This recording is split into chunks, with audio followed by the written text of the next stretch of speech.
Olá, bem-vindo de volta ao podcast da Conservação num Clique. Eu sou a Diana Bencatel, conservadora de coleções, e estou aqui para explorar consigo o maravilhoso mundo da preservação de coleções de forma descontraída e descomplicada. Se ouviu alguns dos episódios de 2025, talvez tenha percebido de que fiz uma pausa. E foi uma pausa que serviu para recuperar fôlego, porque na verdade só me apercebi o quão exigente era fazer cada episódio do podcast quando já o estava a fazer. E é que impus a mim própria a meta de fazer 10 episódios e portanto não queria parar a meio do caminho. Acabei por conseguir fazer 9 episódios, nada mal. Na altura estava a fazer tudo sozinha, desde aprender as várias tecnologias envolvidas para a criação de um podcast, preparar todo o conteúdo, gravar, editar e fazer chegar os episódios até si. Tudo isto somado ao meu trabalho normal do dia-a-dia, no museu, o acompanhamento dos meus alunos, a preparação de novas aulas para os meus cursos online, e tudo isso começou a deixar-me ansiosa, saber que tinha de preparar um episódio para a semana seguinte, e por isso tive de parar. E francamente pensei que não ia voltar. Mas desde há uns meses que tenho a preciosa ajuda da Patrícia, que foi um anjo que caiu do céu e me tem ajudado em muitas tarefas que me consumiam muito tempo, e por isso decidi voltar. Sei que muita gente desse lado gosta do podcast e só por isso já é uma grande motivação para o fazer e para estar de volta. Por isso, vamos a isso! Hoje o episódio é um bocadinho diferente. Lembrei-me que podia ser giro partilhar consigo como é que é o meu dia como conservadora de um museu. Nem todos os dias são como este que vou partilhar, mas este é um exemplo de um dia que inclui algumas das coisas que costumo fazer com mais frequência e regularidade. O museu em questão é um museu automóvel, onde sou conservadora há mais de uma década. Este pequeno museu é um museu privado que está localizado numa zona onde não passa muita gente e por isso só abre para visitas sob marcação. Por isso, grande parte do tempo estou só lá eu, a trabalhar sozinha, porque as restantes pessoas que colaboram com a gestão do museu ou a fazer intervenções só vão lá pontualmente quando é necessário. Normalmente passo lá amanhã a fazer o máximo de trabalho prático e que é mesmo preciso fazer no terreno, preciso mesmo de fazer lá, e a tarde é mais dedicada a fazer trabalho no computador, e isso posso fazer a partir de casa. Só para imaginarem, este museu é muito silencioso. Como não há lá dentro ninguém, para além de mim, os únicos barulhos que se ouvem é de caminhões ou automóveis que às vezes passam à porta, e em dias de tempestade também se ouve muito bem a chuva e o vento, que é uma coisa que eu adoro. Então, se meter um bocadinho de trevoada à mistura, perfeito. Há quem fique incomodado com tanto silêncio, já houve pessoas que me disseram, mas para mim é o ambiente ideal. Gosto muito de estar ali só eu e as coleções, em paz. Não preciso de mais nada. Quer dizer, se forem tarefas muito repetitivas que me possam deixar um bocadinho mole, insonada, ponho nos ouvidos a dar um podcast sobre algum tema que me interesse, e isso ajuda-me imenso a ficar mais desperta e a fazer com imenso prazer as tarefas que poderiam ser mais chatas. Essa é uma boa estratégia. A primeira coisa que faço quando chego, na verdade, quando chego ao museu, depois de arrumar as minhas coisas, é lavar as mãos. Trazemos sempre alguma sujidade das superfícies onde tocamos antes, seja os transportes, o carro, chaves, comida, o que for. Por isso começo logo por essa limpeza inicial. E isto é especialmente importante no meu caso, porque como o museu é tão pequeno, eu trabalho no próprio espaço de exposição, numa secretária que está em exposição, e por isso toco em muitas peças durante o tempo que estou lá. se calhar não vou-me esquecer de dizer ao longo agora da nossa conversa, mas eu lavo muitas vezes as mãos durante o tempo que estou no museu. Ora bem, e começando o trabalho em si, uma das primeiras coisas que faço com bastante regularidade é pôr a carregar as baterias dos automóveis que estão expostos. Isto é uma coisa que comecei a fazer talvez há uns 5 anos. É um mecânico que trabalha, que garante a manutenção das viaturas que temos no museu, mas ele só vai lá pontualmente para circular com as viaturas, para fazer reparações necessárias, e o que eu me comecei a perceber era que, como a maior parte do tempo aqueles automóveis estão parados, o que acontecia era que as baterias morriam e avariavam. E percebi que uma forma de evitar isso era carregar as baterias. Aprendi isso, não é? Alguém partilhou comigo e eu percebi, ok, então se carregarmos com mais frequência as baterias dos carros, as baterias não morrem e assim não temos de estar sempre a gastar dinheiro a comprar baterias novas. Portanto, propus eu ficar com essa tarefa de passar a carregar as baterias dos automóveis pelo menos uma vez por semana.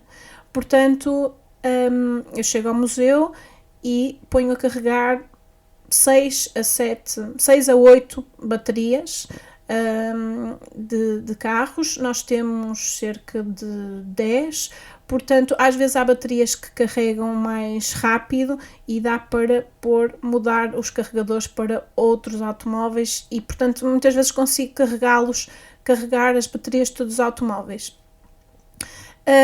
Para isso, ponho as minhas luvas de nitrilo, quer para evitar sujar-me a mim, as minhas mãos, como para evitar deixar manchas nos automóveis, manchas de gordura ou alguma sujidade que possa ter nas mãos. Ligo os carregadores às baterias e registro a hora a que começou a carga e também que carga é que o carregador mostra que aquela bateria tem, para depois perceber a evolução, se carregou pouco ou muito. Como já vos expliquei, isto então vai servir para não deixar as baterias morrer e evitar que se avariem e que se comprem novas. É uma medida preventiva. Estamos ali a preservar, no fundo, aquelas baterias. E só deixo as baterias carregar enquanto estou no museu, para o caso de haver algum curto-circuito ou outro azar, eu estar lá para atuar rapidamente. O museu tem extintores. É importante dizer que o museu tem extintores e detectores de fumo em várias zonas, de acordo com o que é recomendado, o que me deixa mais tranquila. De qualquer forma, é preciso haver alguém para apagar o fogo, se houver algum. Por isso, eu prefiro estar ali para se surgir uma situação desse tipo. Aproveitava para fazer um à parte que pode ser útil. Neste museu temos extintores de CO2 e de pó químico. Uma coisa que aprendi há algum tempo, mas felizmente nunca tive de pôr em prática, é que em caso de incêndio, se for necessário utilizar algum extintor, sempre que possível deve-se escolher o de CO2, que é gelado, em vez de se usar o de pó químico. Parece que o extintor de CO2 é ideal para incêndios em quadros elétricos ou que envolvam combustíveis líquidos, mas apaga os outros incêndios, embora mais devagar que o pó químico, que abafa o fogo. E porquê é que se deve usar pó químico? Porquê é que se deve evitar usar pó químico nos museus em cima de objetos, se possível? Porque o pó químico dos extintores é muito corrosivo, danifica muito os materiais e por isso pode tornar muito mais difícil recuperar os objetos que forem afetados. Portanto, deve-se usar os extintores de pó químico só em situações muito graves. Não sei se os bombeiros concordam totalmente com o que estou a dizer, mas como conservadora, o meu objetivo principal é preservar o melhor possível as nossas coleções. Portanto, se tivermos a opção de usar um extintor de CO2, é preferível. Ora bem, agora regressando ao meu dia no museu. Deixo então as baterias dos carros a carregar e avanço para outras tarefas. Normalmente monto o estaminé, ligo o computador na pequena secretária onde trabalho à entrada do museu, que é um átrio cheio de janelas e portas de vidro, portanto cheio de luz, e espreito o e-mail para ver se há alguma coisa mais urgente a que seja melhor responder já. Depois, vou fazer o trabalho de conservação propriamente dito. Atualmente, aquilo a que me estou a dedicar mais é tratar de um conjunto de documentos de grandes dimensões, dezenas deles, que sobreviveram a um grande incêndio. Os documentos estão em vários montes, no chão do próprio museu, numa zona mais resguardada, e como estiveram expostos a níveis de umidade muito elevados, sobretudo por causa da água que os bombeiros usaram para apagar o fogo, muitos deles tinham fungos antes de ir para o museu. E apesar de eu ter feito uma grande limpeza prévia antes dos documentos serem trazidos para o museu, agora que tenho mais tempo e condições, estou a aspirá-los com mais detalhe, frente e verso, para ter a certeza que ficam bem limpos. E aproveito para tirar fotografias, para fazer várias coisas que não tive a oportunidade de fazer antes. Antes de começar este trabalho, tendo em conta o risco que existe de alguns documentos ainda terem bolor, protejo-me a mim própria. Ponho uma bata, luvas de nitrilo, protetores de sapatos e máscara. Depois preparo o aspirador museu, que tem filtro EPA, e ponho uma rede no bocal do aspirador, na parte da frente do cano, e uma escova, a escova que vou usar para limpar os documentos. A rede serve para apanhar qualquer bocadinho de papel que seja aspirado sem querer. Assim, pelo menos dá para recuperar os bocadinhos de papel que possam ser aspirados inadvertidamente e voltar a reintegrá-los, se for possível.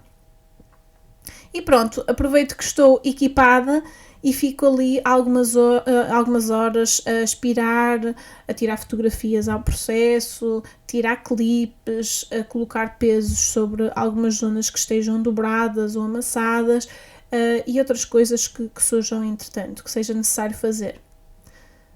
Depois de limpar uma série de documentos, dou por terminado este trabalho por hoje, isto passadas já algumas horas. Então nessa altura aspiro bem a escova do aspirador, lavo-a com água e detergente e guardo todas as proteções que eu própria usei. Algumas delas podem ter de ir para o lixo. No final, ainda desinfeto as mãos com álcool só para se tiver ficado alguma coisa nas minhas mãos, só para garantir que não levo fungos para casa. Normalmente, tenho de confessar, fico exausta com este trabalho.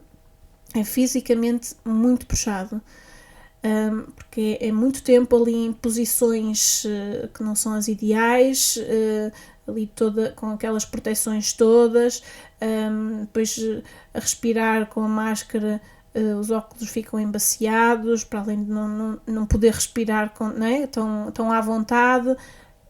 E é mesmo, parece ginásio, não é? Porque os movimentos que se faz com os braços para aspirar documentos que têm normalmente 2 metros de comprimento, parece mesmo que estou a fazer ali exercícios de ginásio repetidamente e, portanto, quando termino este trabalho tenho mesmo de comer qualquer coisa, descansar. Faço uma pausa para comer as minhas bolachinhas e para me hidratar. Há dias em que tenho de verificar as armadilhas para insetos, tanto no museu como nas reservas, portanto, depois da minha pausa faço isso, se for o dia do mês em que é suposto fazê-lo. E como circulo por todos os espaços onde temos coleções, para verificar as armadilhas, aproveito para anotar necessidades que detecte, por exemplo, alguma zona que precise de mais limpeza ou alguma intervenção que seja necessária no edifício. Também é uma boa oportunidade para detectar, por exemplo, infiltrações ou uma lâmpada fundida, ou algum objeto que esteja fora de lugar. Farto-me de pôr legendas mais direitinhas, porque por algum motivo estão um bocadinho tortas. Às vezes até pode ter sido a senhora da limpeza, quando limpou, que deixou aquilo um bocadinho assim torto. Então eu aproveito para pôr direito nessa altura. E registro todas as intervenções que possa ser necessário fazer, para quando me sentar, depois falar com quem for preciso, com técnicos ou a pessoa responsável pela limpeza, para tratar daquilo que eu detectei. Se houver visitas ou eventos previstos para breve no museu, há certas coisas que é mais urgente fazer. Por exemplo, se tiver a ver com limpeza, para garantir que está tudo direitinho, tudo preparado para a visita. Como sou só eu que estou no museu, durante o tempo que estou lá também tenho de abrir a porta a qualquer pessoa que apareça e atender telefonemas. Antes de me ir embora, desligo as baterias dos automóveis, registro a hora e quanto é que carregaram, para depois registar tudo num Excel sobre a manutenção das viaturas, verifico se as luzes estão todas desligadas e se não há água a correr nas casas de banho, e vou-me embora. E assim termina a minha manhã no museu. À tarde, o trabalho que faço é sobretudo no computador, a ver e a enviar e-mails, a editar fotografias de peças e a fazer inventário, a atualizar documentos, por exemplo, plano de conservação preventiva, é uma coisa que estou a fazer atualmente, a ler artigos ou a assistir a aulas que ajudem ao meu trabalho de conservação e também a gerir as redes sociais do museu. Fui eu que tomei a iniciativa de as criar há alguns anos e sou eu que trato delas com todo prazer. E é isso. Depois dedico-me a trabalhar para a conservação num clique, o que pode incluir preparar aulas, responder aos meus alunos, enviar e-mails, ter reuniões, preparar conteúdos, por exemplo, para este podcast. Depois lancho num instante e vou buscar a minha filha à escolinha. A partir daí, o tempo é só para a família, sem e-mail e normalmente sem telefonemas. Às vezes demoro a desligar o chip do trabalho e continuo a pensar em coisas que é preciso ou que quero fazer e tomo muitas notas no telemóvel ao longo dos 15, 20 minutos que demoro a chegar à escolinha da minha filha. Vou a pé, por isso dá para fazer exercício ao mesmo tempo que penso, que tomo as notas e que tento também começar a relaxar. E para relaxar ajuda-me muito a respirar para a barriga e olhar à minha volta, para a natureza que está à minha volta, as árvores, ver as gaivotas no céu, sentir o ar entrar nos meus pulmões, é uma coisa que me ajuda muito. Quando a minha filha chega ao pé de mim, o chip muda completamente e passa a ser ela o meu foco, o bem mais precioso que eu quero preservar. E mesmo quando estou em casa, quando me lembro, desligo a internet para não receber notificações de nada, porque eu já percebi que é muito fácil ficar preocupada com algum e-mail que vejo e que não posso tratar logo, mesmo que não seja nada de urgente. Por isso percebi que o melhor é, depois de acabar o trabalho do dia, não ver mais nada, dedicar-me só a mim e à minha família. E pronto, este é um exemplo de um dia na minha vida. Claro que vai variando de acordo com os projetos que vão surgindo, que vão começando e acabando, com tarefas pontuais que vou tendo, mas gosto muito de ter o meu tempo bem organizado e ter as várias partes do dia dedicadas a coisas específicas. Tenho grande parte das tarefas que têm algum tipo de regularidade marcadas no meu calendário Google e é um grande descanso para mim saber o que é preciso eu fazer amanhã. Tenho também muita curiosidade em saber como é o seu dia, como é que é tudo aí desse lado. Quais são as principais tarefas que faz, o que gosta mais de fazer e o que acha mais aborrecido? Se quiser partilhar comigo, pode partilhar um resumo do seu dia nos comentários ou envie-me uma mensagem através do Facebook ou do Instagram da Conservação Num Clique, que eu vou adorar saber como são as coisas desse lado. Espero que tenha gostado deste episódio e que ouça os próximos que aí virão, sempre de 15 em 15 dias. Se entretanto quiser ter notícias minhas, pode subscrever a minha newsletter, que envio também de 15 em 15 dias, e onde estou a começar a contar mais histórias minhas, sobre experiências que tive, sobre trabalhos que tenho em mãos, sobre desafios com que outras pessoas estão a lidar com as suas coleções e que podem ser úteis para tirar ideias e inspiração. Vou deixar na descrição do episódio o link que pode usar para se registar e passar a receber a newsletter, se quiser. Muito obrigada por ter estado desse lado e até breve!